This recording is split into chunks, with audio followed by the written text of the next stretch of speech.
Hello everyone, this is Steven from the Even Steven channel, and today we're taking a look at the FNH. I think F stands for Fabrique Nationale Herstal USA Military Collector Series. What is that? Well, we have a FN's semi-automatic replica. It even says semi-automatic replica of the M16 rifle.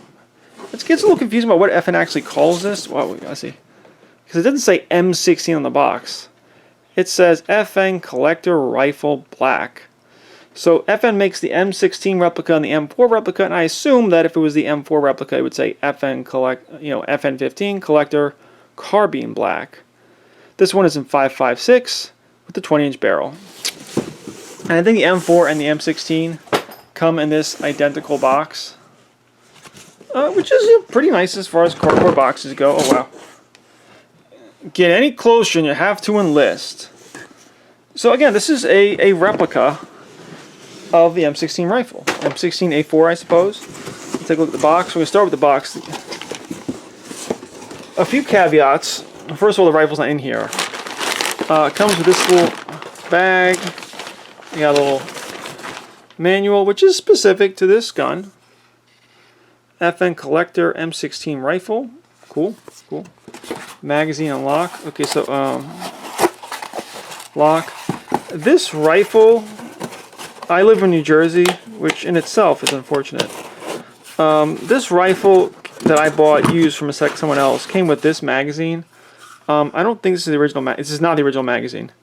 I'm not sure where they got this. This is weird, hokey. Even for like New Jersey, this is kind of weird. This is sling. I actually bought an M16 sling. Whoever had this before me installed a Geisley trigger, which as you can see cost that person $240. And honestly, besides that, there's really nothing else in the box, at least that came with it for me. Little chamber flag, you know. And I really don't use this box very much because it's a cardboard box. And it's a really nice cardboard box. I don't want to ruin it, so I really don't use this very much. But the people who are interested in buying this might want to see. So now let's get to the rifle. There we go. So we're going to go back to front, as I typically do, and we'll start with the buttstock. So this is, like I said, this is FN's a semi-automatic version of the M16A4 rifle. We have an M16A4 style stock. Like I said before, this sling does not come with the rifle. These are very easy to get. This is an authentic M16 sling. They're not very hard to find. It costs like $25 each right now. We have a compartment in the buttstock, which I'm going to open up with this dummy cartridge. And inside, I have put, oh, compartment there. I have put a paper towel. And inside the paper towel is a front sight tool. So let's see, if I remember right, the 5-pronged one is for the M16A1 style, and the 4-pronged one is for the more modern M16A2, typical AR-15 front sight thing. So you get both. I forgot who made this, but this is my local gun store had, and I thought it'd be a good idea just to store it in the rifle, just so I'd always have it with me in case I want to adjust the front sight. Didn't have anything else to put in at time, so this is very hard to open and close. So I'm going to actually use the fake cartridge to open it up. And going forward, what we have here, we have the selector lever, or let me just, we have safe, semi, and it doesn't go over. It'd be cool if it went over to full auto, even if it actually didn't do anything. Let's see, FN Columbia manufacturer's mark. So I believe these are going to be very similar, if not identical, to the marks you would see on an authentic M16 rifle. M16 rifle, 5.56 NATO, serial number, the FN logo. You know, very standard. What we consider almost outdated AR-15 A2 pistol grip, the flat trigger guard. Like I said, this has a Geisley trigger installed on it, so it's not going to be the standard mil-spec trigger. It's actually quite nice. Make sure it's not loaded. And very nice and light. Of course, that's not the standard one it comes with. Whoever bought this before me installed it. I got the bolt release, the bolt lock. The person who bought this before me also installed the BCM gunfighter charging handle, which objectively is better. Although that kind of detracts from the authenticity. I would have liked the person who had this previously left the original charging handle with it. That would have been nice. However, this is definitely better. It's bigger. You can grab it from either side. It's just better. It works on this side, right? Yeah, it does. Okay. The rifle does come with this sights. I don't want to say they're backup iron sights, but they're iron sights. And they are adjustable out to, what's that, 6... Sorry, it's all framed there. 600 meters? I think U.S. military operates in meters. 600 meters. And is fully adjustable for windage and elevation. Well, yeah. The rear side is adjustable for windage. The front side is adjustable for elevation. You have the T markings. I guess that's just to let you know where you put your stuff, or where you take them off, where you put it back. We have an authentic Knights armament rail system, which in itself probably costs some money. This is not an inexpensive gun. Yeah, it's an inexpensive gun. And part of it, I feel like this part right here adds the cost. So what we have here in the Knights armament foregrip. This was switched when I got it. Like this one was here, this one was here. So that would have pushed the vertical grip out over here. I kind of swapped that around. And what we have here is a big old quad rail. At the time, the quad rails were all the rage. We gotta have quad rail all over the place. And these are just covers. You can take them off if you want, leave them on. If you like to take them off, they look cool, you can do that. I just let them on all the time. Going forward, we have a very standard looking front sight post. It is F marked, if that means anything to you. I won't pretend to know every little thing about M16s and M4s. Front sling loop. As per New Jersey law, the bayonet lug was ground off. Unfortunate. Also, because of New Jersey law, the original flash hider was removed and replaced with this is a fake flash hider. It's aluminum. It just has the appearance of a flash hider. Unfortunately, this one is a very dark black. It's aluminum, and this one is kind of a gray or steel, so the colors don't quite match. However, that's the best I could do as per state law. And if for whatever reason I wasn't following state law, I wouldn't put the rifle on the channel. Let's go look at the other side real quick. We have the forward assist, which is probably not needed on AR-15s. In fact, they're not needed. Keep in mind the safety is ambidextrous, which is actually a pretty cool feature. However, if you're a right-handed shooter and you're shooting this is going to go right where your hand is. Let me see if I can... So that's kind of annoying at first, and after a while, I just kind of got used to it. You can actually put your hand down a little bit, but you got to be careful that if you put your hand too up, you know, your hand's going to go right into where that safety is.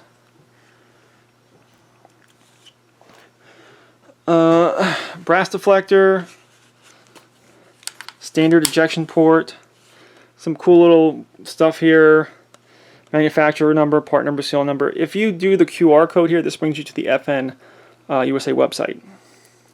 I think it used to bring you to like the product page for this, but now it just brings you to the website.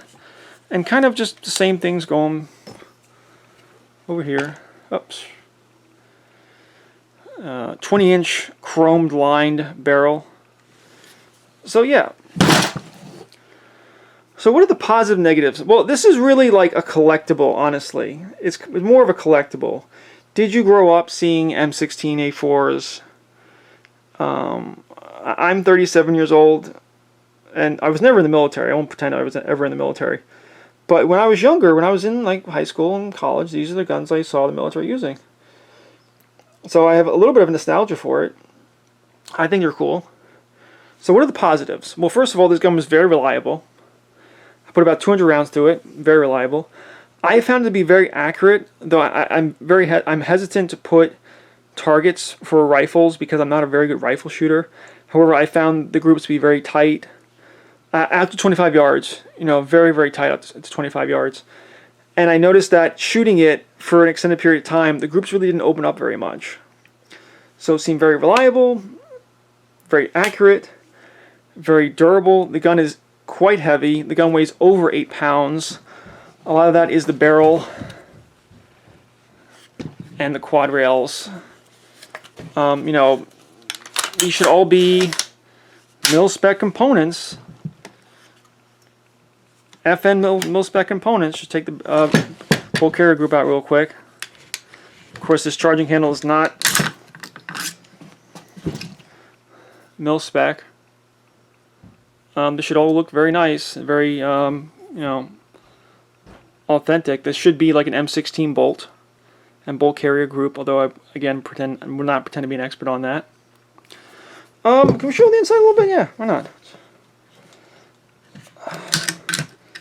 Okay, the front pin does not want to come out. Let's see if I can punch that out a little bit. Okay, it's not coming out. Extremely tight. Okay, I'll try and get it out. Oh, this is going downhill real quick. So this is the Geisley trigger. So this is not the trigger group it came with, although it is. I think that the box, the Geisley trigger box, this is like SOCOM approved. Why can't I get this thing off? This is just too heavy to have in one piece. Knocking everything off. I apologize. This is the level of. Yeah, fold it back down. Come on. Here we go. Yeah, I mean this should all seem like standard AR-15 stuff because it kind of is. Let me see. Take the buffer tube out. See if that's anything special there. Looks like very standard. Doesn't want to come out anymore. Very standard AR-15 style buffer tube, all made to FN and mil-spec specifications. Now I gotta try to get that back on camera.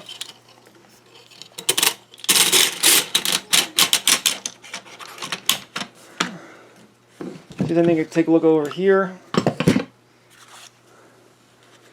Whoever had this before probably didn't put a whole lot of rounds through it. Are those M16 style feed ramps or M4 style feed ramps? I hope so. You got those little grooves there. That looks like they're correct. Everything looks good on the inside.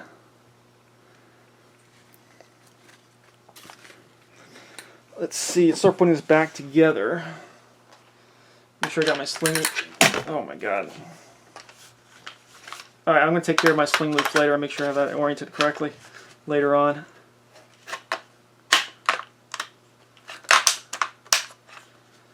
Put this back together now.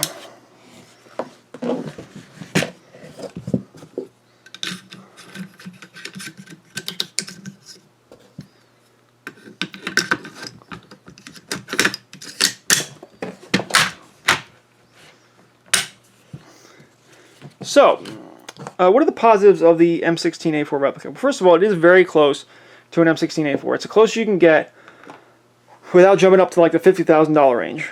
Because you go from the M16 M4, the M16 replica, which costs under $2,000, and if you want to go to a fully automatic M16, you're paying $50,000. So while it's an expensive item, it is as close to an M16 as you can get, in my opinion.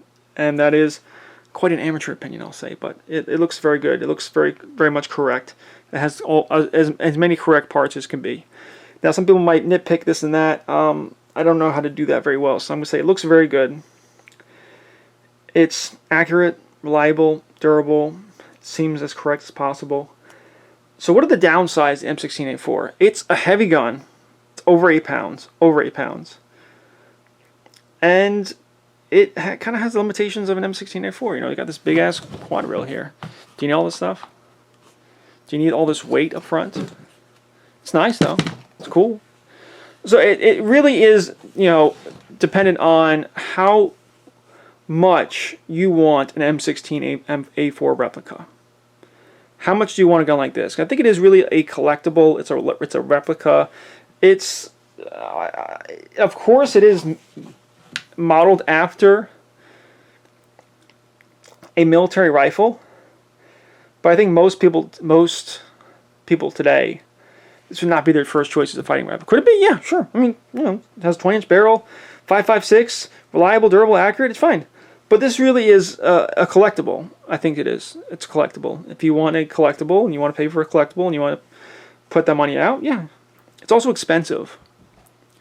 And for the money you could spend on this, you can get a really nice Daniel Defense BCM.